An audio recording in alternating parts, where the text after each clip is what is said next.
Hello everybody and welcome back to Gen Z Talks Money. Now this video is going to stray from my typical style of presenting a financial topic that is super important to your financial independence, and instead this video, this shorter video, is going to be dedicated to clearing up some uncertainty, maybe answering some frequently asked questions that some of the people wanting to pursue a financial major in college may have. And this video is really targeted for those who want to go and pursue a degree in accounting, in finance, economics, business management, anything in the finance world.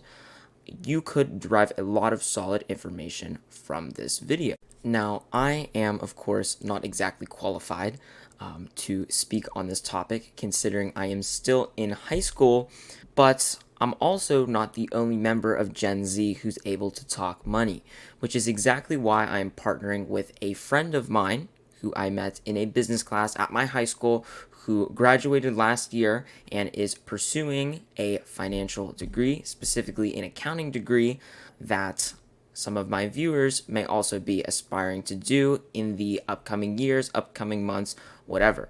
And essentially, I asked this person to give you guys information about navigating the financial world in a financial major, right, in that college setting, getting your name out there to headhunters at firms when you're looking for a job, all that information that he wished he knew before he started actually trying to do these things himself. So he is going to give you some tips, he's going to give you some advice, and just generally explain how he goes about being a successful student pursuing a financial major and how you can be too.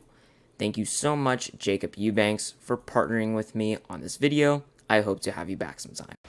What's up, guys? My name is Jake Eubanks. I'm an alum of Sam Boyers High School, Seneca Valley, and I am a freshman student at the Penn State Schreier Honors College studying finance and accounting. I'm just here today to discuss some things that I did finishing up my freshman year, some things that I did throughout my first year of college that really set me up for success and helped me get ahead as a student. So the first thing I want to talk about is that you should be getting involved as early as you can. You might be tempted to just sit back and relax your freshman year, which is just fine.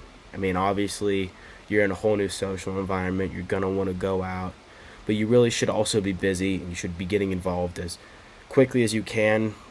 If you're a finance student, my best advice, if you're going to a big school, there are going to be so many finance clubs that you can join.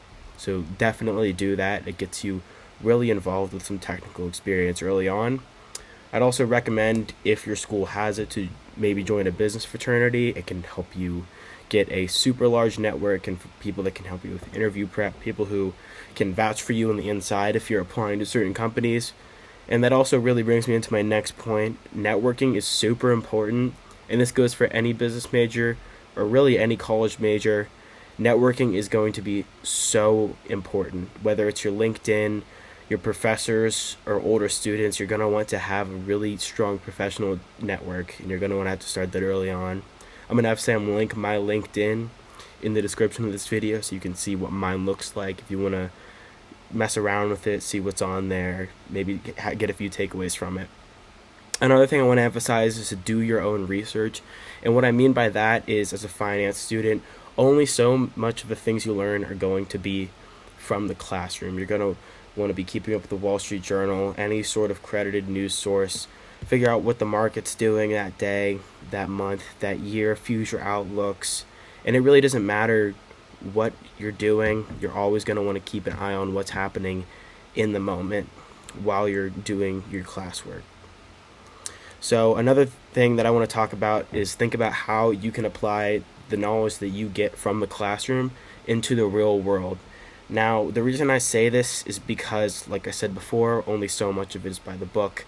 I recently had an interview with First National Bank where I was asked a few technical questions about accounting related things, and really, if I didn't do my own research into companies that have committed fraud in the past and learn how I applied my knowledge into that sort of area, I probably wouldn't have had a very good interview.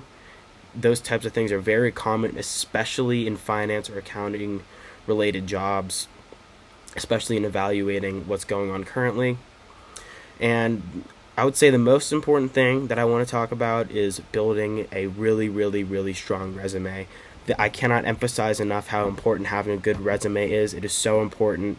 It's opened up doors for me to get into so many interviews as a 19-year-old candidate, which doesn't really happen unless you attract someone with your resume. A lot of companies nowadays are using AI to scrape their resumes and really narrow it down to a few select candidates. So you really want to make sure that yours looks like that. Whether it's emphasizing keywords, you want to have as little white space as possible. You want to describe each of your points in vivid detail. And this will open up so many doors for you. Again, I'm going to have Sam link mine in the bio so you can take a look at it, see what a good resume should be formatted like. And the last thing that I want to emphasize is that you really don't have to know exactly what you're doing, but you need to get involved in some sort of way.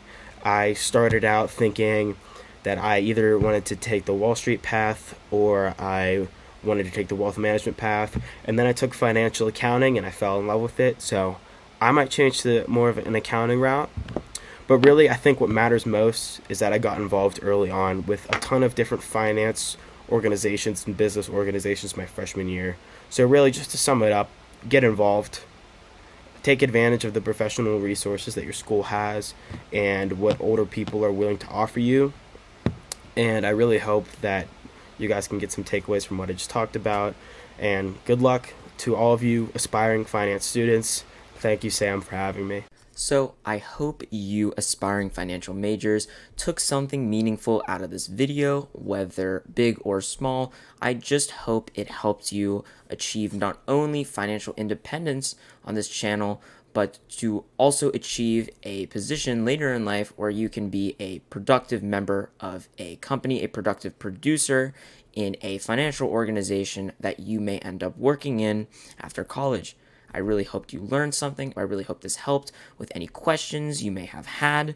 And thank you guys for tuning in. I'll see you next time on Gen Z Talks Money.